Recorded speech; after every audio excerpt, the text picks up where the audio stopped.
apps can do a lot of cool things. You could order dinner, gamble on your favorite team, and track your health. You could even get a mortgage. One click and you can be approved. I'm not sure by who or what country they're in. You deserve more from the mortgage industry. At AnyMac Home Mortgage, we believe in the need for live human interaction during a very complex process.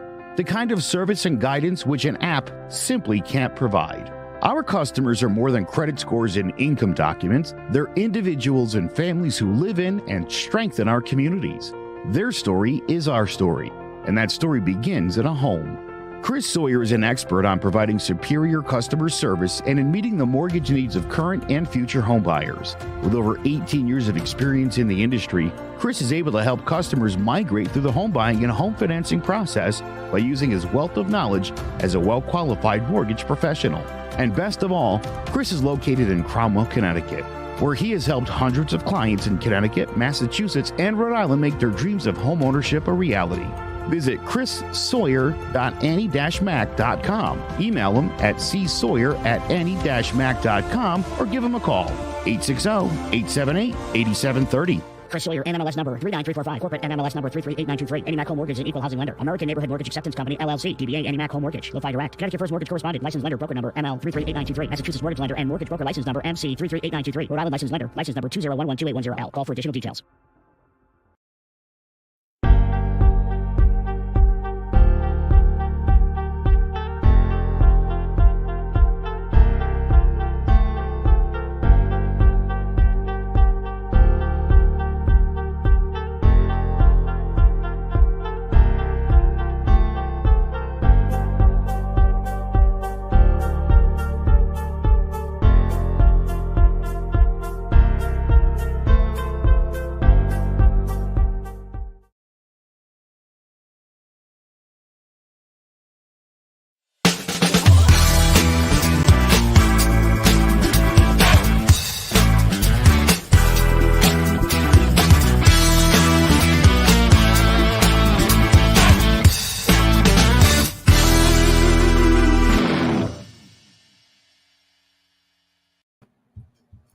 And we're back.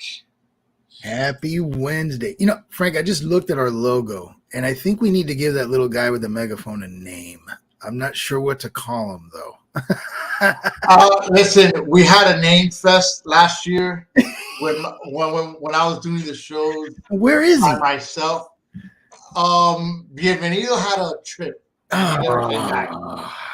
I gotta look for him. I might find him within all the commotions and stuff, you know. But hey, look, welcome to another week of Speaking It Real. Speaking Real. Speaking It Real, right? Hey, look, obviously it's June, it's Pride Month. All right, we're trying. Happy Pride Month. We try to educate, you know, all of you guys out there. With experiences, this time around, we have Rosie Romo. She's from the West Coast. She has a cookie company. It's called In the Black Cookie. Rosie, thank you for joining us and helping us out on the show. Hey, hi, Rosie. Thanks for having me. Thank you for your bravery. Oh yeah. You know, so yeah, you know, basically what we try to do here, you know, try to get, you know, at least for the month of June, right? Yeah. Pretty much just explain to people what Pride really is. You know, what it's like to, you know, to be a gay individual. You know. To, you know, and just life itself, because not only do, you know, we want to educate everybody, we also want to make whoever, you know, our younger listeners, you know, that listen to our show, you know, saying, hey, look, it is okay, you know, to be gay, you know, regardless of what, you know, you're told, because, you know, there's still, you know, these youngins that have these old school parents say, hey, no, you can't. You can't be gay. If you're a female, you have to be with a man. You know, or if you're a male, you have to be with a female. So it's one of those things where it's like, hey, look, you know what? It is okay. It's not what what you think it is. And if you're one of these church going guys or girls, you know what? You can't believe the church all the time. I mean, that's the way I feel about it. I think at least with at least the church with that. Cuidado. Oh, listen. I got no shame. I got no shame in speaking about the religion aspect, because I literally saw. Frank, I know that I saw God it. for the last few years. I'm not sure what happened. No, look, you know what? I saw a post on Facebook, and I was gonna put it on the show. I got caught up today on my way home, but it was this girl that was talking about, oh yeah, I went to church and they took the gay off of me. I'm no longer gay. They eliminated the gay. And I just made it right. And I just made a comment, which was like, well, then you were really never gay. Being gay is not a choice. Yeah. Hmm. I mean, that's true. I mean, first, thanks for having me on. Pride is, and Pride Month is basically a time to reflect, I feel, on all the people who came before us. Today's time, the kids are so much more accepting. Maybe not the parents, but the kids are way more accepting. I mean, they have like 50 different gender identities that they, call. I mean, and they're like hugging and embracing, and it's a brand new world out there. It's a different thing. Like when I was coming out, being in the closet was a real thing. You would get hurt if you told people you were gay. It's a little bit different now, which is awesome. But I think that for us, for Pride Month, it really is a reflection of the people who came before us, a time for us to celebrate that and to really embrace who we are, and let people who don't know who they are and they're learning it, give them the freedom and the safety of a safe place to come out during this time, which a lot of people do. A lot of people come out during Pride Month because it's safe. There's a lot, we come out of the woodwork. Suddenly, everybody's gay. You walk out the door and there's, oh, I didn't know my neighbor was gay. Their pride flags flying high. So, right? Rosie, let me ask, since you are more from our generation, when and how, when did you notice? When did you accept or realize it? And when and how did you break the news? And how did that go? Oh, good times. Let's talk about the party. I knew I liked both men and women when I was young, probably in high school. So, 16, 17. I actually had a boyfriend. I was married to a man, my high school sweetheart, and we were together for almost 12 years. I didn't come out completely until I was in my late 20s. And my mother it has always been a religious educator for the Catholic Church.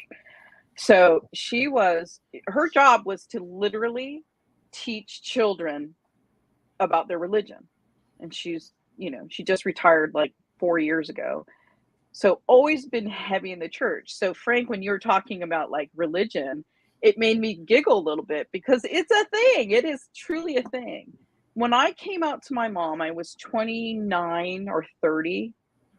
I'm getting older, so it's in that range. And you know what she said to me? She said, well, as long as you don't practice it, you'll be okay. Wow. Oh, you know okay. why she said that? Mm-hmm.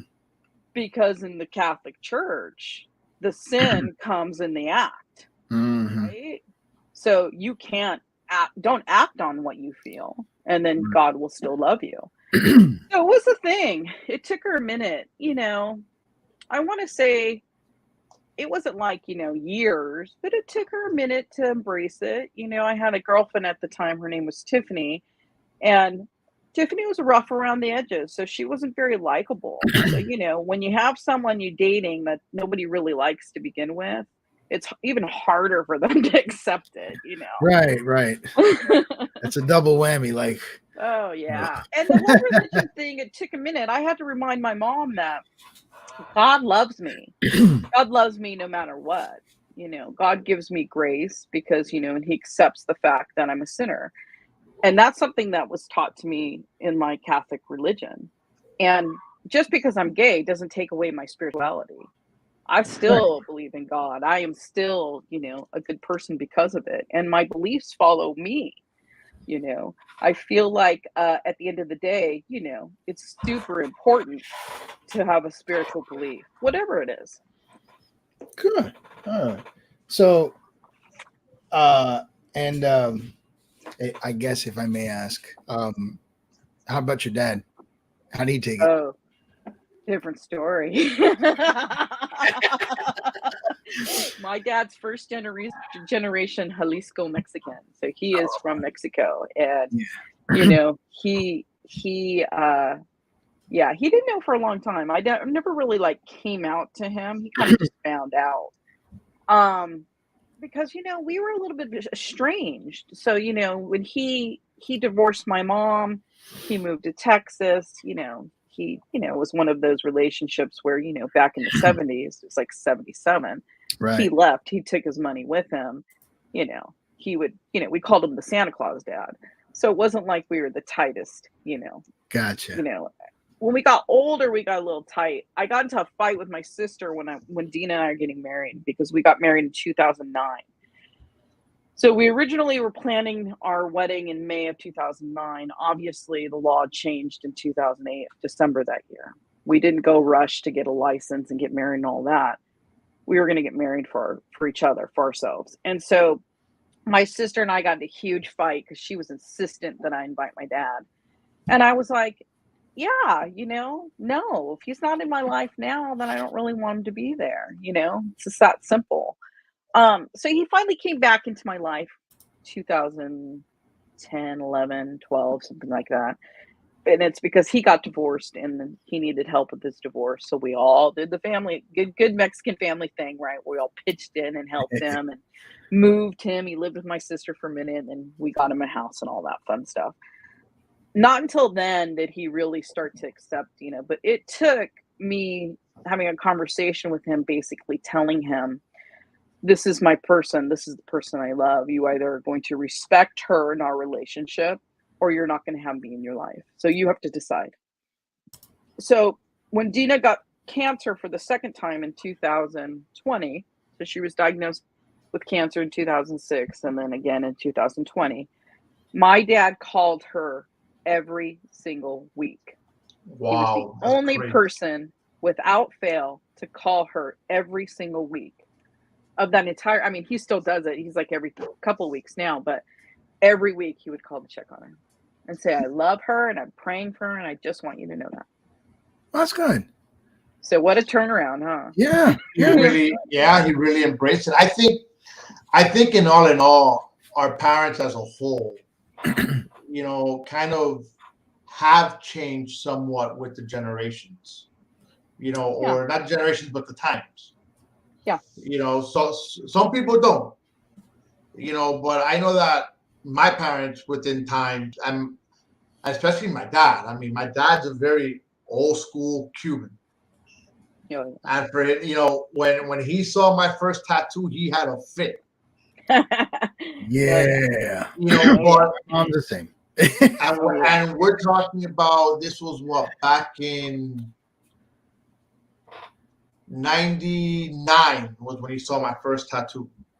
It's always that mid-20 mayhem. But you're already a grown ass adult by then, huh? I was already in the army. I already had a child. And mind you, I got it, and I put it all the way up here on my arm. Yeah, no way. So he wouldn't see it. But I stretched out, and there it was. He saw just a little ending, and but point being is, it's hard for these old school, our old school parents to turn the page. And the fact that he was able to turn the page was just outstanding. Well, I think a lot of it had to do with the fact that I had the cojones to say something to him. Because if I didn't say something to him, I think it would have been a different story, because he was very disrespectful to her. And, it just took him knowing that, hey, this is the person that I love. We've been through so much together. Like, you don't get to talk to her like that.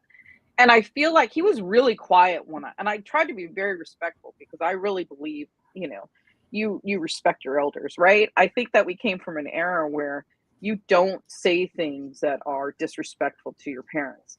I tried not to, and I tried to deliver it with love and kindness and just like absolute, it's not acceptable. And I feel like he got that.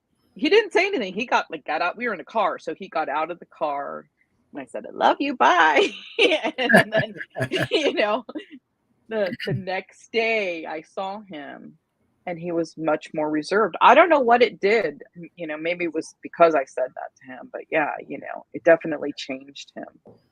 That's good. That's good. Mm-hmm. Yeah, my mom had issues with my tattoo as well, Frank. I mean, what are you going to do? You better wear a shirt around this house. Don't ever let me see it.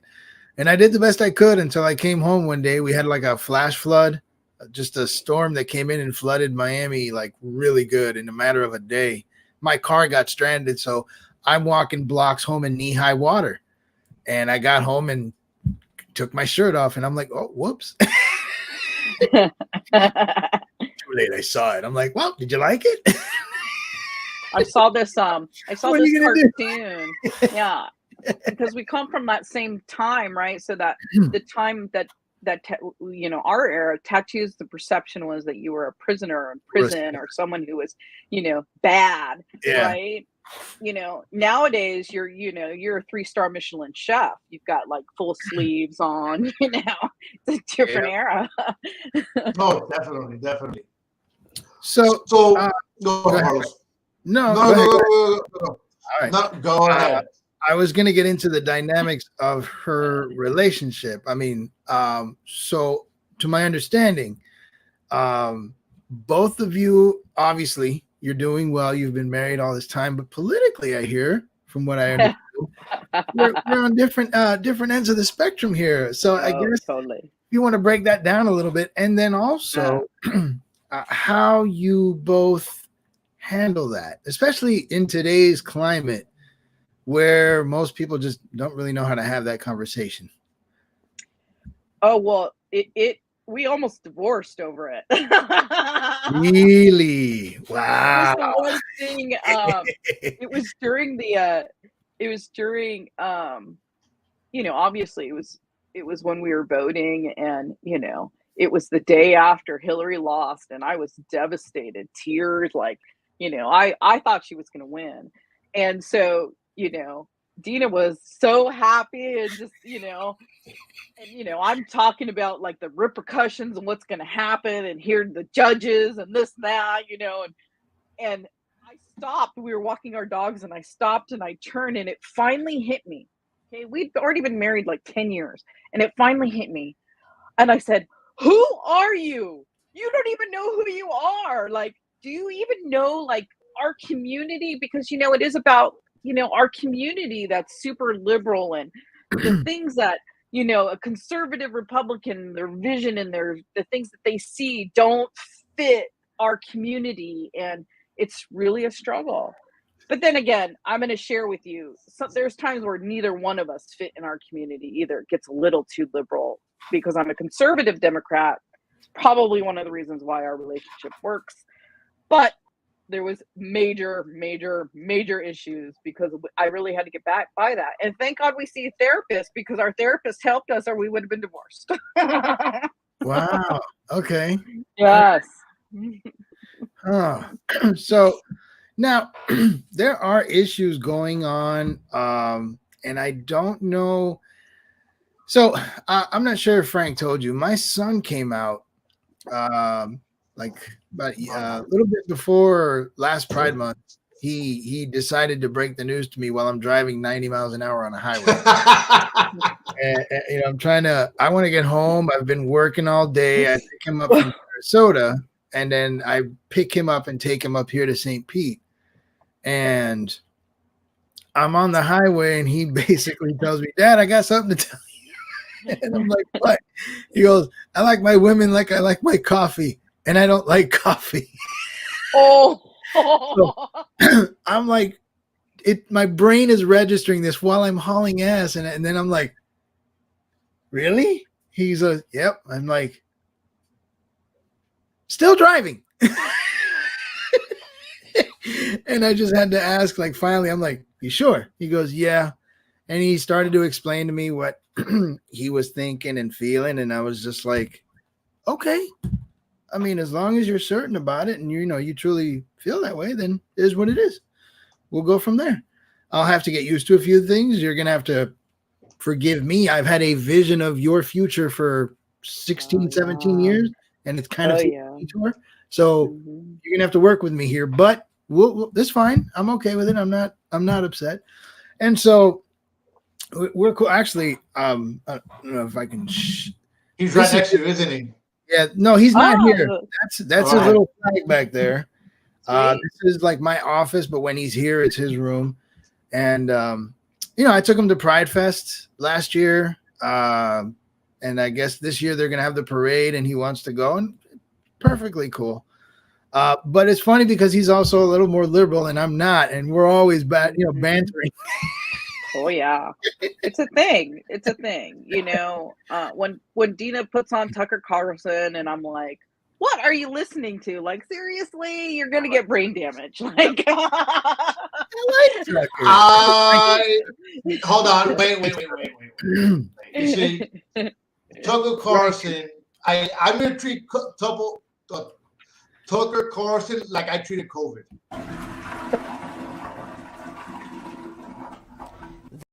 Attitude. Yeah. That I accuse most liberals of having. You guys are just like, anyway. No, you know what? I can't. I could sit and have a conversation, with anybody, but that guy's just out there. So, as a conservative Democrat, as you describe yourself, now Frank and I are from Florida, and Florida has obviously made some waves with the gay community, but I think I can tell you as a Florida resident, a lot of it has been completely misrepresented.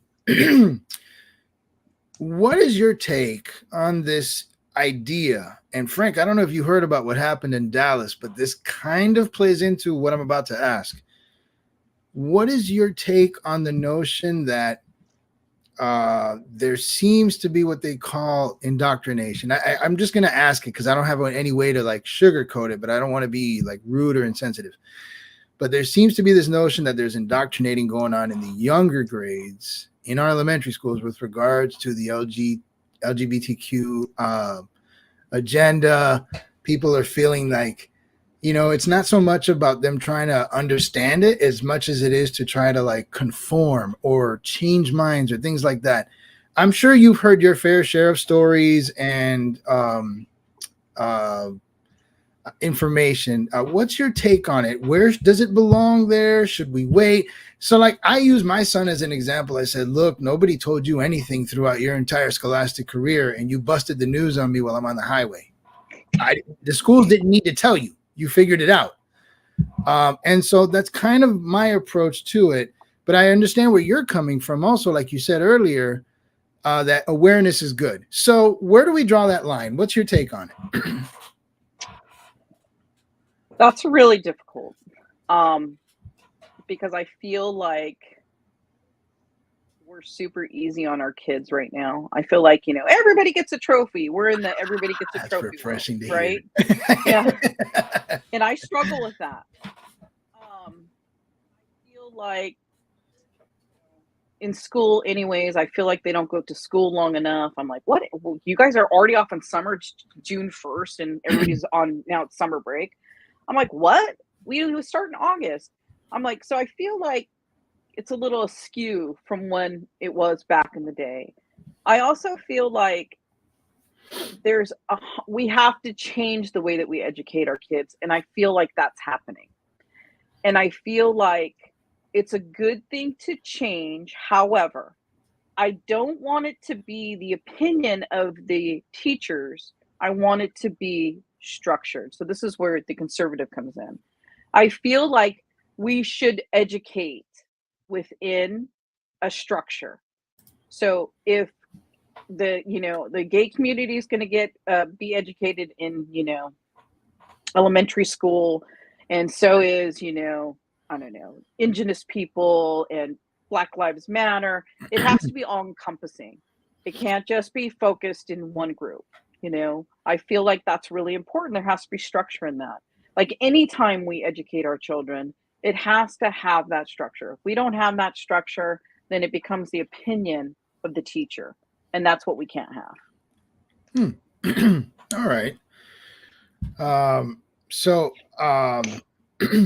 I know, so first and foremost, I want to make sure you know that we can say gay in Florida. We say it a lot. It's perfect. What? We can actually say it. Yes. I have said it for the last few weeks out in public, and I'm still here. St. Pete is a pretty liberal city, and it's full of rainbows right now. And I'm sure the word gay has come out of many mouths here. We're okay. Yeah. It's funny. It's funny to me because I grew up thinking Florida was like the gay Mecca. Like, it's like South Beach. I thought that's where there are some spots. I mean, you go to Key West, you come to St. Pete. Yeah, there's a few. Yeah. So, it's funny that those stories come out. My friends were actually traveling with a travel trailer, and they were hitting all different states, and they were in Florida, and they said they had the worst time in Florida. So same sex, 2 females married with a couple of dogs, and they were threatened a few times while they were traveling with their trailer. And I was really shocked. I was shocked, number one, because people were doing that. Like, that's really that's the life of like the trailer community. Like, you're gonna get all aggressive. Why would anybody do that? You're supposed to be living this dream life. But apparently that was their experience. It shocked me. I was like, whoa. I wonder where they went. Wow. But I mean, like any I wonder. Like any state, you pick your spots. You have those, you have other places that are completely open-armed about it. It's all about where you go. It's not an all-encompassing issue in Florida. But the reason, or any state. Right. Or any state. Right. Yeah. So, Frank, what I'm gonna discuss. I heard it on the radio today, and so I'm glad Rosie's here because this is like an extreme situation that I heard about today. I heard something about Dallas where they took like 6 or 7, 8-year-olds to like a drag strip club, and we're literally putting money into like the underwears of the dancers. And so what I don't know, and this is the part I can't confirm, was this like some kind of field trip, or were these just parents? But again, this kind of goes back to what I was saying about like how young is too young, and should we let kids just be kids, and then when should we start trying to integrate the kind of information that we're discussing here to a young mind and stuff like that? It's not that I'm against it. I think awareness is good, like you said at the beginning, Rosie. But the debate in Florida, which is where that law that's been misrepresented came from, was the fact that it was apparently happening between grades K and 3. And all the governor said was, no, none of that stuff. Actually, he didn't even say gay. He just basically said any kind of sexual orientation conversation. So, I mean, that applies to straight people too. Just no sex between K and 3. And I guess I think instruction was just getting too liberal to the point where that information started showing up in the desks and boards of 6, 7, 8-year-olds. So now when we were growing up, Rosie, you too, I think that kind of education started like at the tail end of elementary, beginning of middle, right? Yes. So 5th, 6th grade.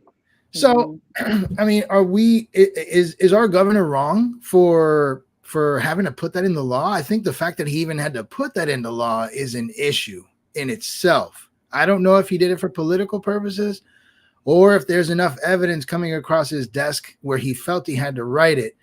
But I guess it's just a fair question. When is a good time to start this? Me? Yep. Yeah, I think that first and foremost, anybody who's taking a kid to any kind of strip club, gay, straight, whatever, you've got to think about what is wrong with that parent, right? This isn't about educating. This is about really making a poor judgment decision. Like, come on. I don't care if your kid's under 18 years, you're under 21 in California. You don't need to be in those environments. You're not legally allowed to be in those environments. So give me a break. Like, geez, come on. Is the law 21 in California? Yes. Okay, so I'm kind of shocked. sorry to interrupt you. What I actually looked this up right now as you guys were talking. I just heard about it, Frank. So fill me in on the details. I definitely don't want to misrepresent. So this is just part of what I'm reading off of it. It's viral video circulated on Monday, appearing to show a few children with adult guardians at a club while a drag queen danced to an Ariana Grande song. Okay. The event held at Mr. Club in Cedar Springs, Texas, was called Drag Your Kids to Pride and was advertised as a family-friendly edition of its weekend drag queen brunch events. Okay. Now I'm going to give my take on this. Okay. Depending on the age of the kids, also, right? Let's assume here that the kids are ranging, if they're 10 years old, they have no business being there. If they're 12, 13 years old, they still have no business being there. All right. I think if they're 15, 16, 17 years old, you know what? At that age, you know what you are. All right. At that age, you know what you are. There. I mean, look. If it's a clean event, clean event, okay, and there's nothing crazy going on, then why not? I've told my son, when I took him to Pride, I said, look, I'm going to take you to Pride. I want you to have a great time. I want you to socialize, mingle, talk, but understand something. You're not 18. And so if I find any adults, I don't care. I told him, if I find any adults trying to do stuff and make you feel uncomfortable, I'm going to end up in jail. You don't have that kind of liberty with me until you turn 18. Do you understand me? Would you have said that to him if it was a straight event? Yeah, I would have. Okay. I mean, 'cause I've always told him, I mean, if he wants to talk to a girl and he wants to, I still, as an adult or an adult woman, just listen, don't mess around with the rules. 18 and up, be smart. Just be smart at that point. Just do what you got to do, but be smart. But adults, nope. And so that's fair. That's being a parent. And right. I feel like going back to the club thing, so that's different than actually, this is an event that's held specifically for families. So if you've ever been to a Pride event, not sure if either one of you been, just that they've got Pride parades, they've got, going around, nobody's putting money in their G-strings or, and they don't wear G-strings. They're in beautiful gowns and they're, hair. Think of RuPaul's Drag Race. That's how they look the show. in those events, and they're singing, and they don't like people touching them. So that, and I've seen kids many ages, strollers, be at those kind of events because it's safe. And it is like seeing somebody on stage performing, singing, and dancing. That is entirely different than a strip club or being at a strip club environment. It's theater. That's fine. I mean, like I said, I heard the blurb and I'm just like, I'm only giving you the little bits that I heard. And we understand that the media will present things in a way. Yeah. All right. So I'm going to try to bring up a picture. Say it again. I'm going to try to bring up the picture here. Give me one second. You got pictures. Okay. I have one picture I was able to find. Hopefully I'm able to bring it up. And now, and again, I think it all depends on what the event type is. Yeah. In order to, or no, well, in order to take your kids to it. I mean, I don't think my kids going to any type of club at a young age. I don't think it's worth it. If it's something that's outdoors, and okay, fine. You got to celebrate Texas, because if you've ever been to Texas, they are conservative as all hell. And if they're gonna have that, I mean, good for them. They're turning that's the what table I was saying earlier. Like every state, no matter how red you think it is, there are places that are just they're okay with it. It's fine. That's why I'm like, enough with this red fear. Hey, I have a real fear. I was in Waco, Texas, and I was staying at a, they're on the greatest hotels. I think I was at a Hilton, some kind of like Garden Inn or something. And I was with my girlfriend at the time, and boy, they were knocking at my door wanting to get me the hell out. I was literally like packing my bag, and checkout was 10 o'clock. It was like 9:30, and they had the manager at my door. Like, you guys aren't welcome here. You need to leave. I'm like, I am. It was crazy. And there's always going to be that, but you'd be surprised, right? Like, I've been to towns, and I'm pretty brown, and I walk in with the assumption, and it's all in my head. And it's funny. I was at a at a function up in Panama City, and I'm in the parking lot. I'm actually like exercising. I'm doing laps, and I stopped for a bit. And this is it. Yeah. Okay. That's from the website. So we have little kids there. Yeah. And, I don't know. I mean, I personally, I would stray away from events like that just because. That doesn't mean I'm closed to any kind of information but that kind of environment, I wouldn't care if it was a function for kids. Me personally, just no. Yeah, I agree, Elizabeth. There isn't anything wrong with it.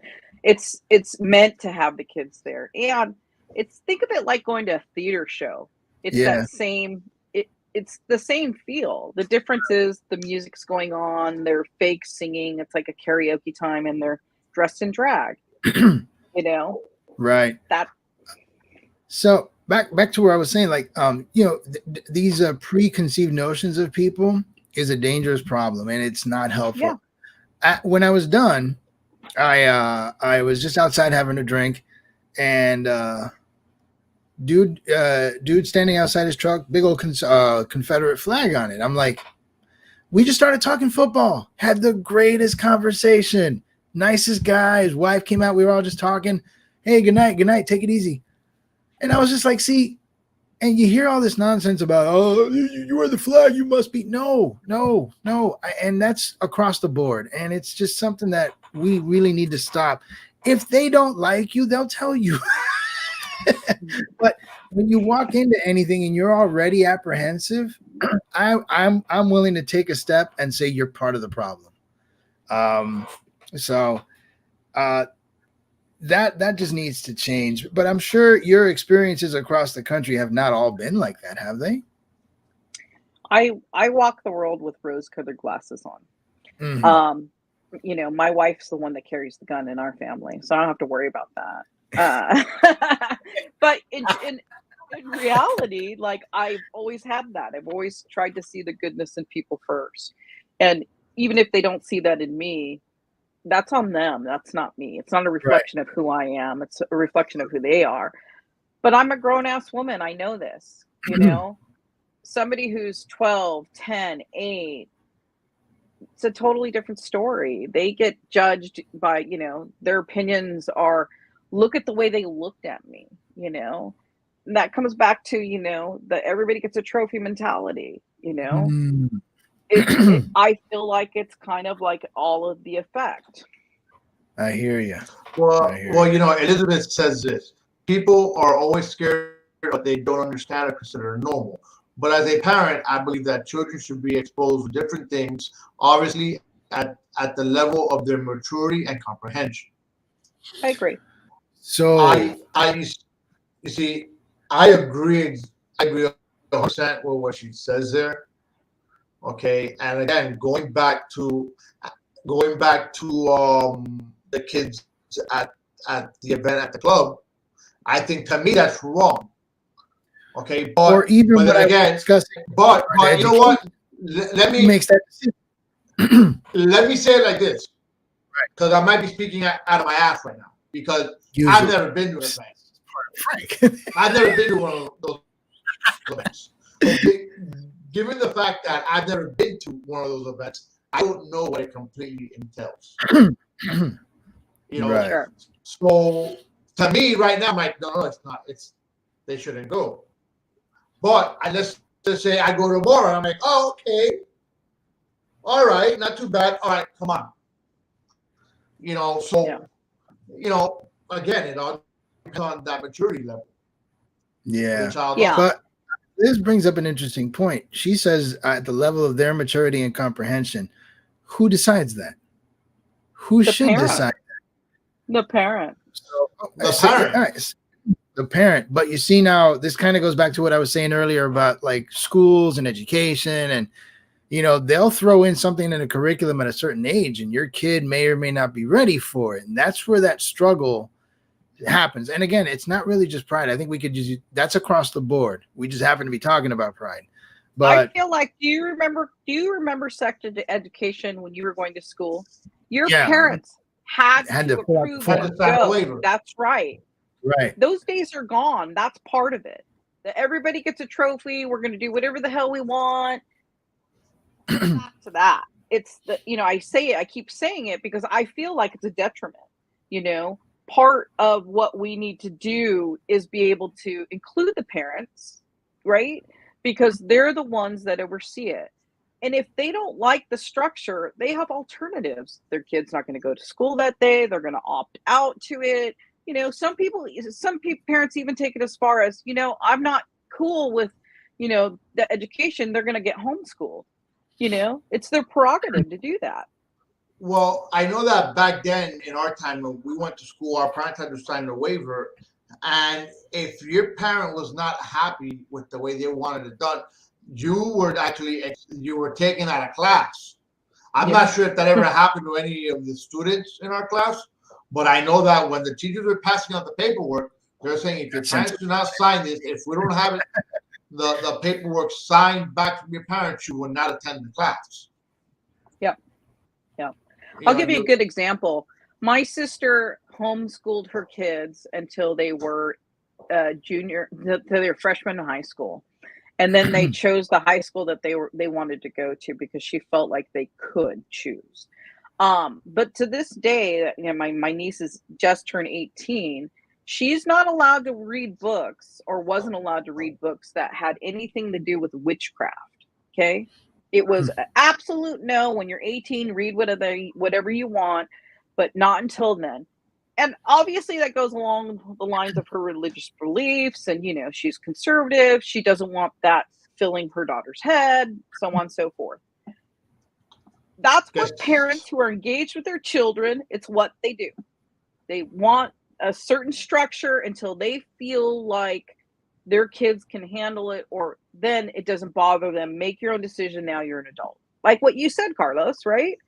You're not 18, so you're going to go by what I say. And until when you're 18, then we start the adult relationship. Right on. Exactly. And so I'm sticking by it.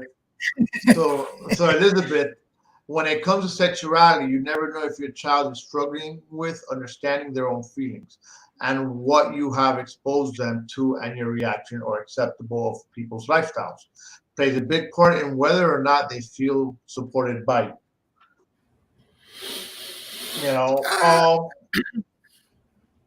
She's Sure. right. Like I guess again, when my son came out to me, probably thinking that I was a conservative, I was gonna pop my top, and I'm like, no.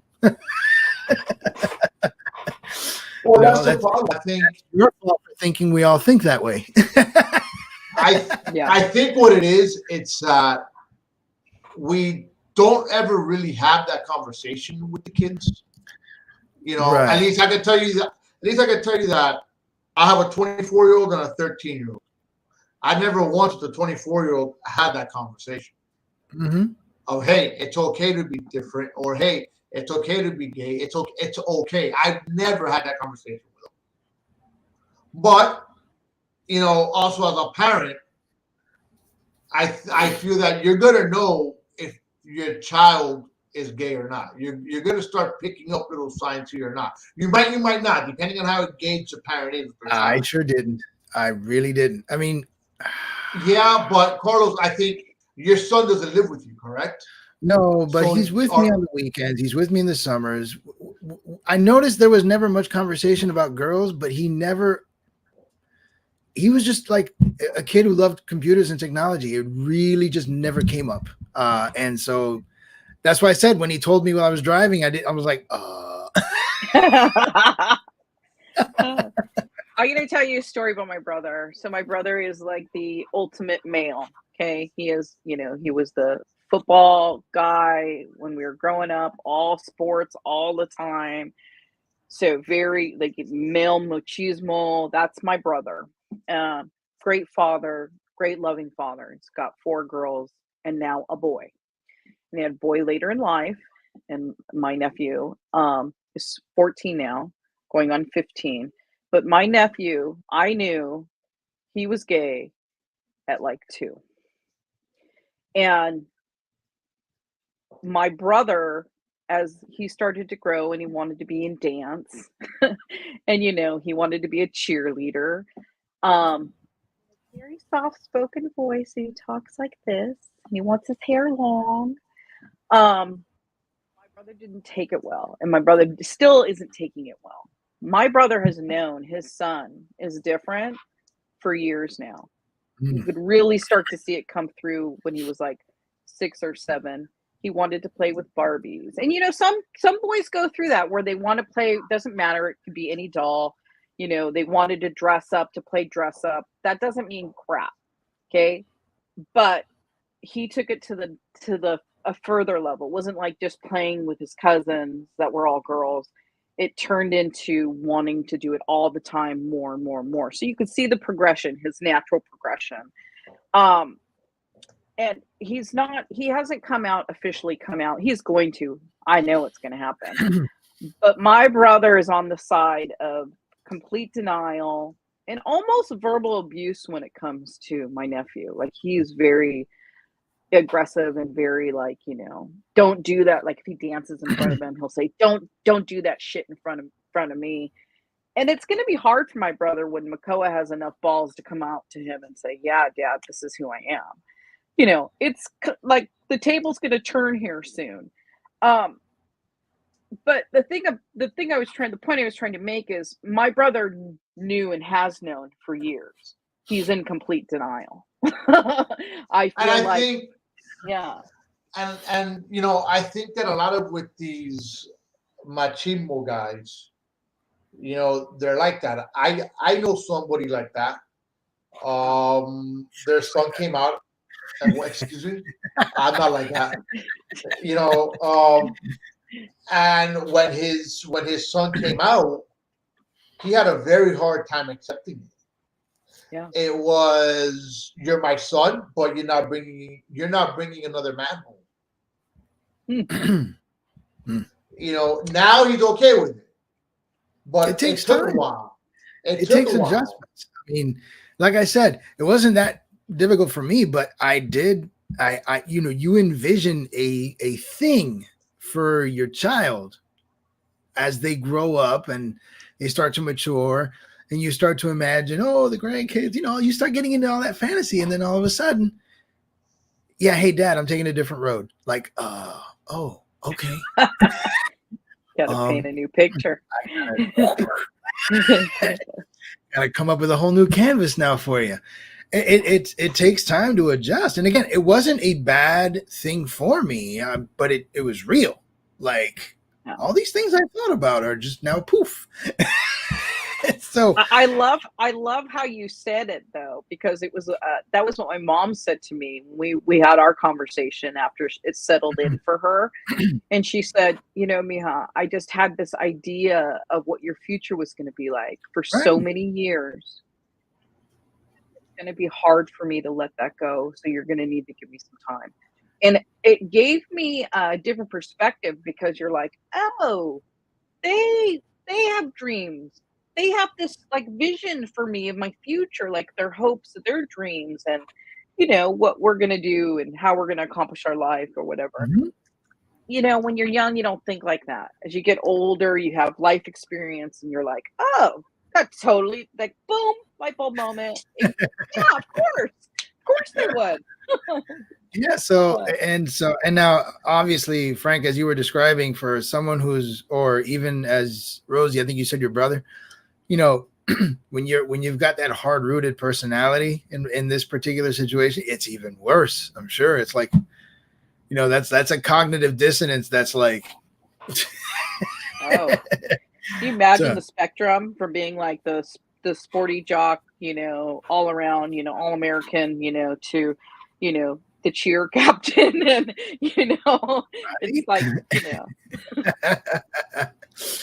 All right, so Frank, we got like a little bit less than 10 minutes, and I think I want to honor Rosie with a few minutes of telling us about her entrepreneurship. Rosie, we are aware that you are now a business owner thanks to COVID, which is not really, whatever, but yeah, COVID did it. So please fill us in on how this began, what you do, how it's going, and do you make oatmeal? I want to know. We make some of the best oatmeal cookies. Yeah. So I own In the Black Cookie Company. I like to tell everybody it's not just a cookie company, it's a gratitude company. Our whole goal is to help people, busy entrepreneurs, busy moms, busy people, send gratitude out to their community, to the people they love, to their communities. We started the company in 2020. I shared with you guys. In January of 2020, my wife found out she was re-diagnosed for the second time with breast cancer, and she was going through the battle. March 25th, she had a double mastectomy.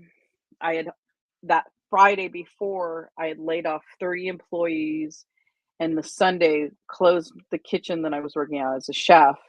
And that Monday turned in my final paperwork, and then we went into breast cancer care, and getting her healthy. And then once we were through, we were through the chemo phase because she had to do 6 chemos. In October, right before she started, she had 66 radiations. Right before she started that, I said, we should start the cookie company. The cookie company was a joke because she would go, for 2 decades now, her and her mom would get together during the holidays and bake cookies. And old school, like, back in the day, let me take a plate of cookies to the neighbor, to the fire department, to, the police.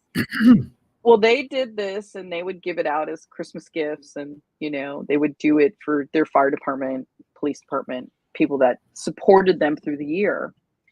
And so I would always joke. I'd sit in the kitchen, and I had the list, and I'd prepare it, and I would joke, oh, here we are in the Black Cookie Company, in the Black kitchen. And the joke kind of just evolved from there. I woke up one day in October and said, we should start the cookie company. I was furloughed. Who knew when I was going to go back to work? And I wanted to be busy doing something. She was going through, her radiation at the time, and boom, the cookie company evolved. So we started from home. We did it first year from home, literally. Created the operations plan, procedures, and we got our manufacturing license, and we moved into a commercial kitchen. We're in an incubator kitchen, an LGI kitchen in Fullerton, California. This woman has this kitchen she rents to small businesses, and you get to use it like it's your own. It's a pretty cool environment. So that's where we are. And, now we're in our official second year. February 7th was the second year. So we're doing it real now. You happen to have like a box or something? I just want to see what like your packages look like. Like if I oh yeah. Do you have anything there around you by any chance? Oh, do I have a box around me? Yeah, like see if I can see a logo. Oh yes. Well, I have my I have. These are the cards that go into the box. Okay, look at You that. see that? There you go. Cookies In the from black the heart. cookie. Very nice. Very nice. And So how's your distribution? Like I've never seen a box of In the Black cookies, so I don't know how I'm gonna far. have to. I could go all 50 states. So what's the cool part of us is we've decided that we don't want to open a brick and mortar store for two reasons. Number one, our time is super valuable, right? You go through two things of cancer, you want to make time mean something. So we're doing e-commerce only. So we do everything we do is e-commerce. So we ship to all 50 states, which is, part of our process. So it doesn't matter where you live, we can get to you. So we're growing our company right now. I want everybody to know about it because it's really cool. And, we're getting ready for our Father's Day cookie boxes right now. Super fun. Our most popular cookie is our pecan cookie. We call it Driving Me Nuts. And it has, we hand chop our block chocolate and we put chocolate chips, 63% chocolate chips. We use Guittard chocolate, which is from California. Yeah. They're good. Go, Carlos. No, I was just gonna ask one last because I'm trying to get a picture of the business. If it's e-commerce, so I guess, how big is your kitchen or how many people are baking? Well, that's kind of the cool part. So obviously I was a chef for 30 years, so I know food manufacturing. I did that before I was actually in the kitchen. I used to do manufacturing for Trader Joe's and like Bond's Pavilion and things like that. So I have I have a social media person, we have a bookkeeper, and we have a chef. So between the chef and myself, we work a couple days in the kitchen and we can produce, a ton between her and I, because the baking's the easy part. Once you bake we bake and ship in the same day. Okay. So yeah. So you get the freshest possible cookies and then we do a 2-day FedEx ship. So you get the cookies within, 2 or 3 days from when we bake them. So demand has been an issue for you to keep up with, basically? Not yet. Our hope is that it becomes an issue so we can hire a couple more people. Right now, when you have two chef level people knocking out the work, you kind of make up. It's like having 4 people in the kitchen. Okay. All right. So, but if you pull me out, the goal is to eventually pull me out. So she can man it independently. But we're not there yet. So that comes with growth. Awesome. I'm going to have to try and see if your oatmeals are as good as you say. We have the website going on here at the bottom, intheblackcookieco.com. Support Rosie, support the cookie company, and please tell me if her oatmeal cookies are what she says they are. I'm going to have to send you a box, Carlos. She did say... I will break that diet just to try and see if you're the real deal. We have two kinds. We have a back pocket classic oatmeal, and then what we have on our website is the oatmeal with the chocolate covered raisins, and we call it the California. I'll take the first one. I'm not a big fan of chocolate. Bring the Classico. Right. I'll take it. All right, Frank. Look at that. Hey, Father's Day is coming up. Hint, hint. Cookies. Yes. You have it right down there. Hint, hint, hint. You hear me? Hint, hint. Cookies. They're downstairs listening, so gotta.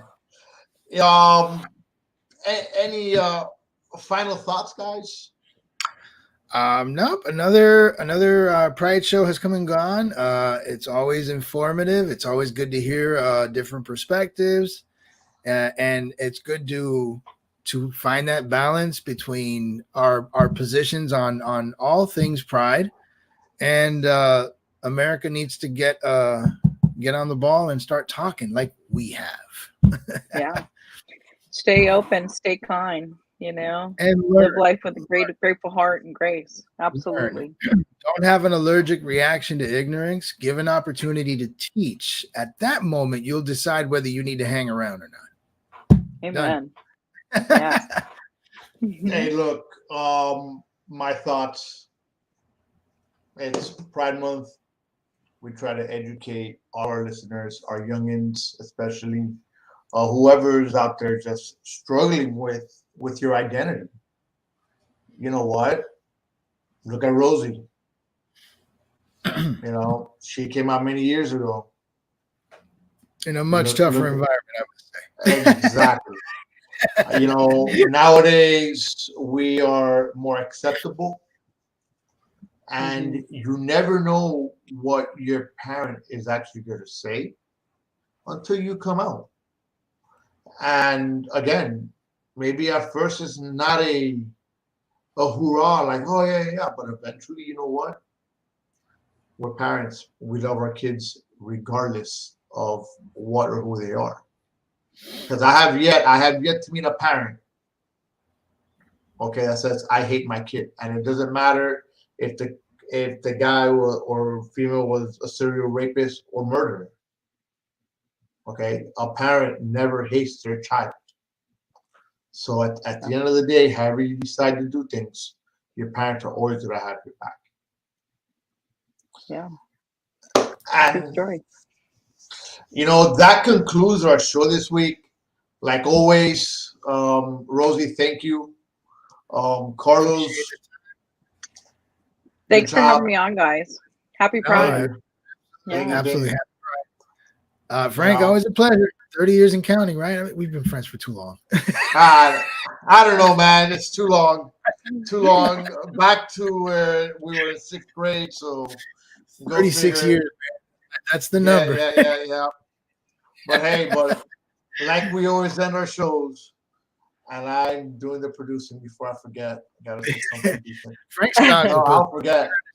He manages screens, manages chats, posts I like pictures, it.